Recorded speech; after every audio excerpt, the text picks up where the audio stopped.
what is happening in the Greek mythology right now.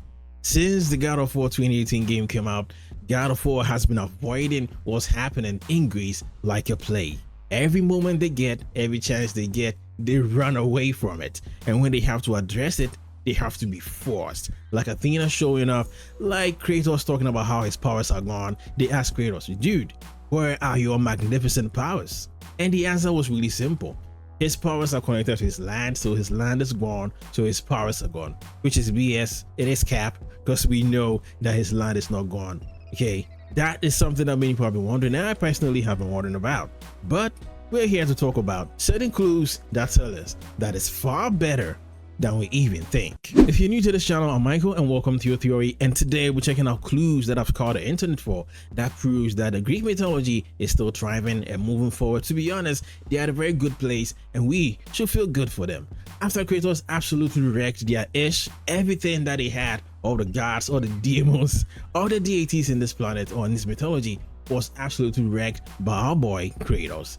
And since then, we've moved on. No one has really talked about them. The only time we get to talk about them is when it's very pivotal to the Norse story. When Athena shows up, when Kratos has to go for the blaze clearly work.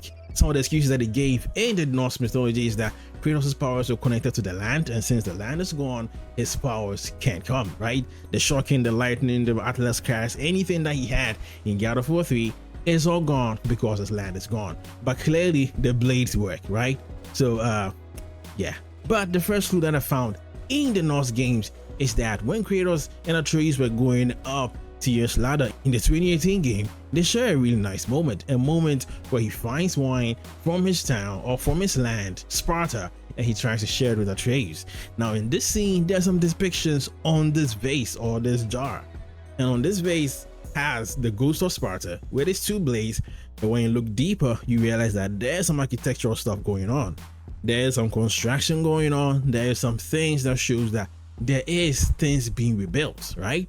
Greece is rebuilding, and to the extent that they are at a point where they can make art. At the end of God of War 3, we had spirits running around. Whole Tartarus was broken open and things were flying everywhere. Demons, gods, they're all not doing their duties, so the whole world was wrecked and flooded. But if a society can get to a point whereby they can now start making art and it's not part of their history, then it tells you that this society is thriving, and they are actually depicting it on this piece of art, making more wine, exactly like how a comfortable society will be doing. Now you may argue that maybe Tyr brought this way before he was actually imprisoned by Odin, but no, these events happened not so long ago. It was so close that he just came and had Atreus, and Atreus was like, what, a teenager, 15 years, 12 years, and Tyr had been imprisoned for a very long time. So this jar is very recent. It came from a people who've already gone through the destruction of the Greek mythology, gone through it for many years to pass for them to be okay, comfortable, then to even make art. Okay, this tells us that that jar was not as old as it wanted to tell us, so it's really new. So that gives us a massive hint that Greece is not in shambles. They are actually moving forward, rebuilding their place. And mind you, another big clue is that Kratos didn't kill every single god. There are some really powerful gods that were left out of the distraction, out of the beatdown that happened in the trilogy. For example, gods like Artemis, gods like Morpheus, incredible gods who were really powerful and very pivotal. And also some titans were left, so they are really important beings and people who were still left, who didn't get the beatdown, who could still rebuild the Greek mythology. And also Athena is still wandering around there somewhere, and I think Athena is the pivotal being. I think everything will circle back to her in the end. I know Corey Barlog and the team are already thinking about this. I'm sure Athena is the one.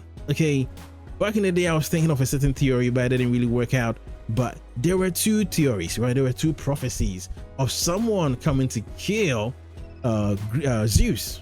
One was Athena's mom's having a child that would kill Zeus but end up being a female. Then another one about Kratos. There were two theories, but that is something I'll leave for another video. But right now, right here, the evidence shows to the contrary, that Greece is still rebuilding. They're going strong. Everything that they're doing It's leading to Kratos going back to his Greek world, because I think that's where he has to go. He has to go back home. He can't keep running from his problems. Go back home. Go there, help them, and be the God of peace that you want to be. But go back home. Go back and reconcile. Let the people know that the destruction that you caused, you're sorry for, and you help them rebuild and defend and become the real king of Olympus, right? Like, go back and fix it. Don't run away, bro. So these are certain clues that tells us that Greece is still going strong. They are so comfortable, they're making art, and at the same time too, there were titans and gods who were left behind who will take over the duties of all these gods that fell during that time. So this tells us that Greece is strong. And all the excuses they gave us in the game that Kratos can use his abilities, his lightning, his Atlas Smash, and all those amazing and beautiful powers that would have wrecked the Norse mythology, they just didn't bring it because they don't want to. It's as simple as that. All the excuses in the game are really BS. Everything that they said was just BS. It was just a way to make the game more grounded, more human, and more relatable. I mean, it's gods, how can you relate to them? But it was a little bit of a nerfing, right? They had to nerf him a little bit, man. Imagine if he had Hermes' boots, man. Heimdall would have been an easy fight. He would have been so fast, wouldn't need that spear. You understand? Okay, so they had to nerf the character to make it more believable. Imagine Baldur showing up his door with all the amazing abilities that he had for the first 2 or 3 games. That fight would have been 2 seconds. Okay, so they did that to make the game better. So right now, right here, Greece is okay. Greece is rebuilding. Things are going well. All the distraction have been reversed, and Greece is ready for Kratos to come back and help them fix it. Okay, so if you're listening, go back and fix Greece. That is what you have to do. Okay, let me know what you think about all of this, and if you believe in these theories, because the jar is a massive clue that shows that Greece is still strong. Let me know what you think about this, and if you like this, leave a like. It helps the channel. It's the only thing that you can do for me for free $99.